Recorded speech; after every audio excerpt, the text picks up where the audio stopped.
বায়োগ্যাসে শতকরা কত ভাগ মিথেন থাকে? 60 থেকে 70।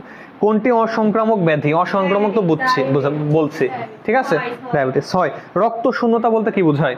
রক্ত শূন্যতা, রক্ত শূন্যতা বলতে কি বুঝো? দেখো একটা জিনিস দেখায়, কথা বলো না, খেয়াল করো। রক্ত শূন্যতা বা অ্যানিমিয়া, বিভিন্ন ওয়ার্ড আছে। একটা হচ্ছে রক্ত শূন্যতা বা অ্যানিমিয়া। অ্যানিমিয়া মানে হচ্ছে যদি লোহিত রক্তকণিকার সংখ্যা এর মধ্যে, লোহিত রক্তকণিকার সংখ্যা না, হিমোগ্লোবিন যদি কমে যায় তাকে বলা হয় অ্যানিমিয়া। হিমোগ্লোবিন, হিমোগ্লোবিন যদি কমে যায়, হিমোগ্লোবিন জিনিসটা কি? হিমোগ্লোবিন কমে গেলে তাকে বলা হয় কি? অ্যানিমিয়া। হিমোগ্লোবিন, লোহিত রক্তকণিকায় কি থাকে?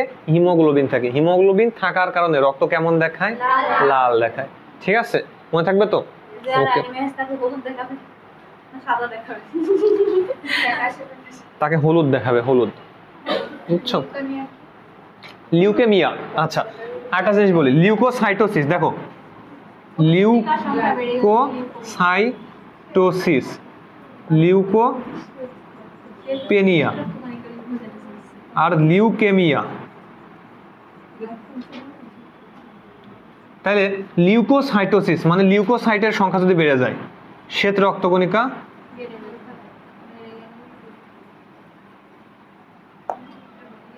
বেড়ে যাচ্ছে, নরমাল লেভেল। ঠিক আছে, তাহলে লিউকোসাইটোসিস, সাইটোসিস কয়টা ওয়ার্ড? অনেকগুলো বেশি ওয়ার্ড। এই জন্য শ্বেত রক্তকণিকার সংখ্যা যদি বেড়ে যায় তাহলে সেটাকে বলা হয় লিউকোসাইটোসিস। আর লিউকোপেনিয়া বলতে বোঝায় শ্বেত রক্তকণিকার সংখ্যা যদি কমে যায় নরমালের চাইতে। আর লিউকেমিয়া হচ্ছে শ্বেত রক্তকণিকার সংখ্যা অস্বাভাবিকভাবে বেড়ে যাচ্ছে। বুঝতে পারছি? শ্বেত রক্তকণিকার সংখ্যা অস্বাভাবিকভাবে বেড়ে যাচ্ছে। লিউকেমিয়া হচ্ছে একটা ক্যান্সার, কি? Blood cancer. ঠিক আছে, তাহলে ক্যান্সারে কি হয়? ক্যান্সার বা টিউমার এগুলোতে কি হয়? এগুলোতে হচ্ছে আমাদের অস্বাভাবিকভাবে তোমার হচ্ছে সে সেল ডিভিশনটা বেশি হচ্ছে। ঠিক আছে, কোষের বিভাজনটা বেশি হয়ে যাচ্ছে। কোষের বিভাজন যখন অনিয়ন্ত্রিত হয়ে যায়, কোন কোষের বিভাজন অনিয়ন্ত্রিত হলে ক্যান্সার টিউমার হয়? মাইটোসিস। তাহলে ক্যান্সার এবং টিউমার কিসের ফলাফল?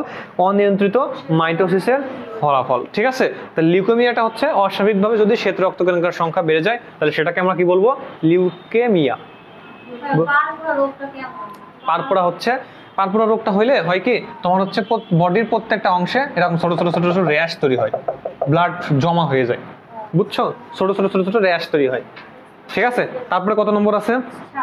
7 রেচনতন্ত্রের অবশ্য প্রয়োজনীয় অঙ্গ কোনটা? এটা তো সহজ। কোনটা? বৃক্ক। রেচনতন্ত্রের মধ্যে কি আছে? বৃক্ক আছে। কোন পাশে থাকে বৃক্ক? আমাদের এই দুই পাশে থাকে, এই যে এখানে। ঠিক আছে, বৃক্ক। তারপরে কি আছে? সেখান থেকে ইউরেটার। ঠিক আছে, তারপরে মূত্রথলি, মূত্রনালী, এগুলো হচ্ছে রেচনতন্ত্রের উপাদান। ঠিক আছে, ওকে। তারপরে কোনটা আছে? কোনটি থেকে পেনিসিলিন পাওয়া যায়? এটা তো সহজ, বাণিজ্যিক, হ্যাঁ, ছত্রাক থেকে। ঠিক আছে, পেনিসিলিয়ামের ওই ইসের নাম কি? পেনিসিলিয়াম নটেটাম। পেনিসিলিয়াম নটেটাম কে আবিষ্কার করছে? এটা আলেকজান্ডার ফ্লেমিং। কে আবিষ্কার করছে? Alexander Fleming. মনে থাকবে? ঠিক আছে, তারপরে কি আছে? 9 কোন সংক্রামক ব্যাধি পৃথিবী হতে নির্মূল হয়েছে? তাহলে কোনটা হবে? গুটি বসন্ত। ঠিক আছে, তারপরে কত নম্বর আছে?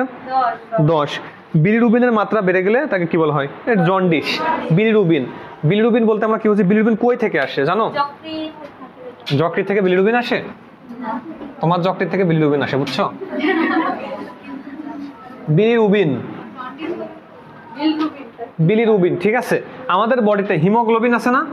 হিমোগ্লোবিন কই থাকতেছে? লোহিত রক্তকণিকায় থাকে হিমোগ্লোবিন। হিমোগ্লোবিন যখন ভেঙে যায় তখন দুইটা অংশে ভাগ হয়, একটা হচ্ছে হিম আর একটা হচ্ছে গ্লোবিন। হ্যাঁ, গ্লোবিউলিন। হিম আর গ্লোবিউলিন বা গ্লোবিন, যেটা বলো না কেন। ঠিক আছে, হিম আর গ্লোবিন। তাহলে হিম হচ্ছে আয়রন অংশ। কি অংশ? আয়রন। এটা হচ্ছে ফেরিটিন হিসেবে জমা থাকে। কি হিসেবে? ফেরিটিন হিসেবে জমা থাকে। মনে থাকবে কথা। আর এই যে গ্লোবিন বা গ্লোবিউলিন, এটা কি হয়? এটা দুইটা রঞ্জকে রূপান্তরিত হয়। কয়টা রঞ্জকে? দুইটা রঞ্জকে। একটা হচ্ছে সবুজ বিলিভার্ডিন, ফার্স্টে হয় হচ্ছে সবুজ বিলিভার্ডিন, সবুজ বিলিভার্ডিন। মনে থাকবে কথা। তারপরে কি হয়? এটা হলুদ বিলিরুবিন হয়। কি হয়? হলুদ বিলিরুবিন, হলুদ বিলিরুবিন। তারপরে এটা সেটা বিলিরুবিন হয়ে তোমাদের বডি থেকে বের হয়ে যায়। মনে থাকবে? তাহলে এই যে বিলিরুবিন, এই হলুদ বিলিরুবিন, এই বিলিরুবিনের মাত্রা যদি বের হয়ে যায়, বেশি হয়ে যায়, তখন সেটাকে আমরা কি বলবো?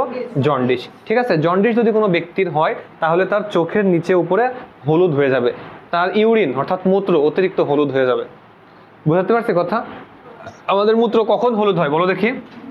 আমরা যখন পানি কম খাই তখন হচ্ছে আমাদের মূত্র হলুদ হয়ে যায়, যেমন রমজান মাসে, নাকি রমজান মাসে যারা রোজা রাখে আর কি, তারা দিনে দেখবো মূত্রত্যাগ করে খুব কম, 3 থেকে 4 বার, কিন্তু স্বাভাবিক অবস্থায় অনেক বেশি মূত্রত্যাগ করে। ঠিক আছে, তাহলে মূত্র যদি অতিরিক্ত পরিমাণ হলুদ হয়ে যায় তখন আমরা বুঝবো যে তার আসলে জন্ডিস হয়েছে। বা তার এই যে হাত, এই যে পালম, ঠিক আছে, পালম, হাতের তালু, তারপরে যে পা, সোল, এগুলো হচ্ছে হলুদ হয়ে যায়। বুঝাতে পারছি কথা? চোখ হলুদ হয়ে যায়, ঠিক আছে, জিহ্বা হলুদ হয়ে যায়। মনে থাকবে কথা? অ্যানিমিয়াতেও কিন্তু হয় এরকম, অ্যানিমিয়াতে পেল কালার হয়, পেল, ধূসর। ঠিক আছে, যাই হোক। তারপরে কোনটা আছে? অক্সিজেনযুক্ত রক্ত সরবরাহ করে কোনটা? অক্সিজেনযুক্ত রক্ত, অক্সিজেনযুক্ত রক্ত, হৃৎপিণ্ড।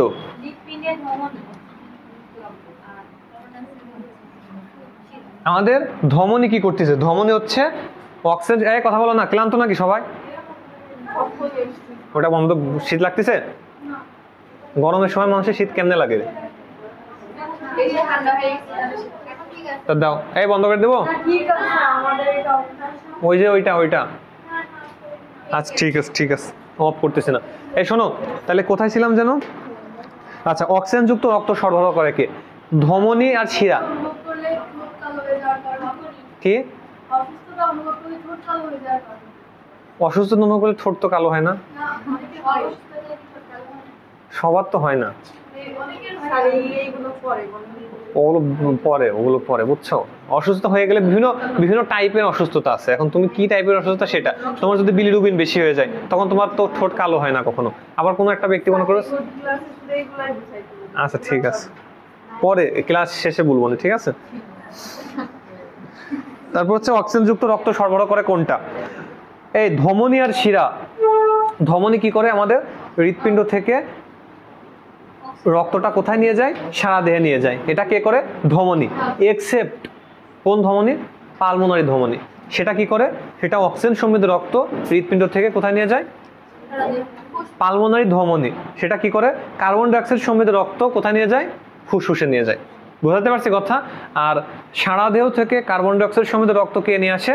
শিরা। বুঝতেছো তো নাকি?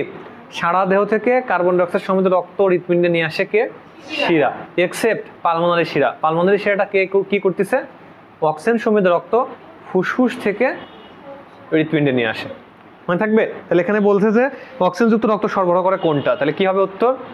ধমনী আর পালমোনারি শিরা। ঠিক আছে, ওকে। তারপরে এই তো মনে হয় শেষ নাকি? কোন বস্তুর ভর যদি 20 কেজি হয় তাহলে তার ওজন কত হবে? হ্যাঁ, ভর মনে করো 20 কেজি, কোন বস্তুর ভর 20 কেজি। কলমে তো কালি নাই দেখতেছি। W=mg। এম হচ্ছে 20 গুণ 9.88, যা হবে তাই। ঠিক আছে, বুঝছো? 196 হবে উত্তর। আচ্ছা, আমরা যে বলি যে আমাদের বডির বা আমাদের ওজন হচ্ছে এত, সেটা কি ওজন নাকি ভর বলি? ভর। ঠিক আছে, ওজন যখন আমি বের করতে যাবো তখন কিন্তু আমার 9.8 দিয়ে গুণ করতে হবে, মানে অভিকর্ষ ত্বরণ দিয়ে গুণ করতে হবে। আর একটা জিনিস তোমাদেরকে বলি, মনে করো একটা জিনিসকে আমি ভূমি থেকে উপরের দিকে উঠাচ্ছি, তাহলে কি অভিকর্ষ ত্বরণ বাড়বে নাকি কমবে? কমবে। তখন অভিকর্ষ ত্বরণ হয়ে যাবে মাইনাস।